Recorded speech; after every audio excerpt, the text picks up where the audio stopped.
எங்களுடைய பாராளுமன்ற உறுப்பினர் கௌரவ ராஜீவன் அவர்கள் கொண்ட இந்த பிரேரணை என்னவென்றால் யானை தன் தலையிலே மண்ணள்ளி கொட்டிக் கொள்ளுமாம் அந்த வகையான ஒரு சிறுபிதனமான பிரேரணை என்னென்றால் அரசாங்கம் உங்களிடம் இருக்கிறது, அரசாங்கத்திலே மக்களை பாதுகாப்போம் என்ற அடிப்படையில் தான் அரசாங்கத்தை எடுத்துக்கொண்டு நீங்களே ஒரு பாதுகாப்பு பிரேரணையை கொண்டு வந்து வடக்கு கிழக்கில் போதை இருக்கிறது என்று சொல்வது மிகவும் கேவலமானது. நான் இந்த ஒரு சில விடயங்களை சொல்ல வேணும்.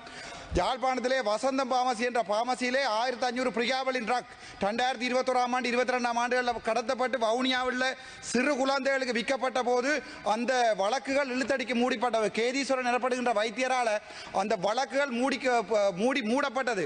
ஆனால் அது சம்பந்தமாக உள்ள அமைச்சர் இல்லை, உங்களுக்கு இல்லை, எல்லாருக்கும் தெரியும். நீங்கள் அது சம்பந்தமான நடவடிக்கை எடுப்பதற்கு தயாராகவில்லை. இன்னொரு முக்கியமான விடயம், யாழ்ப்பாணத்தை பொறுத்த வரைக்கும் உங்களுக்கே தெரியும், ஒரு நாட்டின் நீதிமன்றம் சுயமாக இயங்காவிடில் அந்த நாட்டிலே நீதி நியாயம் ஒருபோதுமே நிலைநாட்டப்படாது. ஆனால் என்ன நடக்கின்றால் எங்களுடைய கடவுள் என்று வர்ணித்துக் கொண்டிருக்கிற வடக்கின் கடவுள் என்று வர்ணித்துக் கொண்டிருக்கின்ற நீதிபதிகளுக்கே நீதிபதியான இளஞ்செழியன் ஐயா அவர்களை அவருடைய மேலுயர்ச்சியை தடுக்காமல் உங்களுடைய என்பிபி அரசாங்கம் திட்டமிட்ட ரீதியில் தமிழன் என்ற காரணத்துக்காக அவருடைய பதவியோரை வழங்காமல் அவரை வீட்டுக்கு அனுப்பியிருக்கிறது. அப்படியான கேவலமான வேலை செய்கின்ற அரசாங்கத்தில் பங்கு வகிக்கின்ற பாராளுமன்ற உறுப்பினர் நீங்கள் வடக்கு கிழக்கில் எவ்வாறு போதைகளை குறைக்கலாம் என்று ஒரு பிரேரணையை கொண்டு வருவோம் என்றது கேவலமான செயல். அது தவிர வடக்கு கிழக்கு நீதிமன்ற கட்டமைப்பை எடுத்து பாருங்கள். வடக்கிலே மன்னார் நீதிமன்றத்திலே வெளியிலே வைத்து சுட்டிருக்கிறார்கள் ஒருவரை. அவற்றையெல்லாம் செய்வது யார்? அவற்றையெல்லாம் அதில் பிடிபட்டு அந்த குற்றவாளி ஒரு உறுப்பினர், அதாவது சிஐடியினுடைய உறுப்பினர்.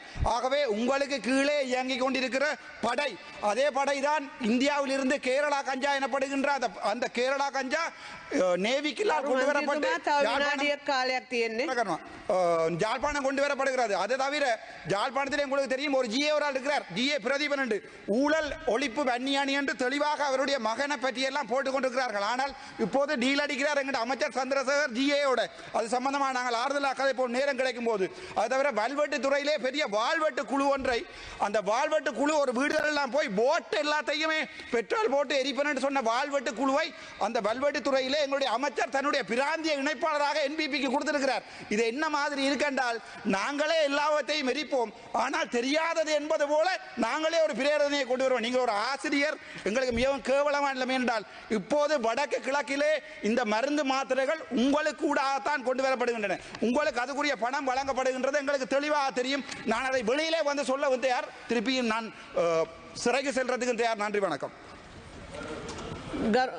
கரு ராமலிங்கம் கௌரவ பிரதிகுழுக்கள் சவிசால் அவர்களே, ஒரு கதை ஒன்று இருக்குது. ஒரு அந்த நாய்க்கு வந்து நாய் இருக்குது. நாய் வந்து இந்த வாந்தி எடுத்து போட்டு மீண்டும் சாப்பிடுமா. சாப்பிட்ட பிறகு அது மீண்டும் மீண்டும் சாப்பிடுமா. அதனால அந்த மாதிரி நாய்களுக்கு அதாவது நோய் ஒன்று இருக்கு. அந்த நோய்க்கு மருந்து இல்லையா. அப்படியாப்பட்ட மருந்து இல்லாத ஒரு இது இருக்குது. அதுகளுக்கு மருந்து தேடி கொடுறதுக்கான ஏற்பாடு செய்யணும்.